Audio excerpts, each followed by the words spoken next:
ஜெர்மனியில் touch cricket union பெருமையுடன் வழங்கும் சாம்பியன் லீக் கிரிக்கெட் C20. யாழ் பல்கலைக்கழக மாணவர்களுக்கு ஒரு எச்சரிக்கை என தலைப்பிட்ட ஆவா குழுவினரின் பகிரங்க துண்டு பிரசுரங்கள் விநியோகிக்கப்பட்டுள்ளன. பகிடி வதைக்கு எதிரொலியாக குறித்த துண்டு பிரசுரங்கள் பிரசுரிக்கப்பட்டுள்ளன. மேலும் இந்த துண்டு பிரசுரத்தில் இலங்கையில் பகிடிவதை தண்டனைக்குரிய குற்றமாகும். அதற்கான தண்டனைகள் இலங்கையில் இருக்கிற போது பல பல்கலைக்கழகங்களில் பகிடிவதை இடம்பெற்று வருகிறது.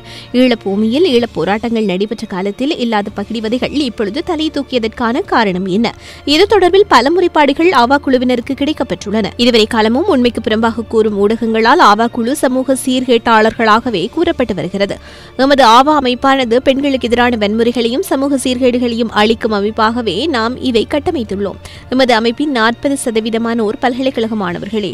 ஆகவே பல்கலைக்கழக பகிடி வதையினை தவிர்ப்பதற்கு ஆவா குழுவினரால் ஆன்டி ரேகிங் கமிட்டி உருவாக்கப்பட்டுள்ளது.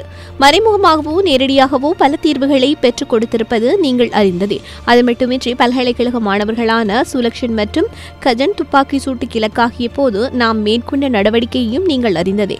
ஆகவே இனிவரும் காலங்களில் பல்கலைக்கழகத்தில் பகிடிவதை இடம்பெறுமாயின் பகிடிவதைகளில் ஈடுபடுபவர்களின் உடல் பாகங்கள் ஈவு இரக்கமின்றி துண்டிக்கப்படும்.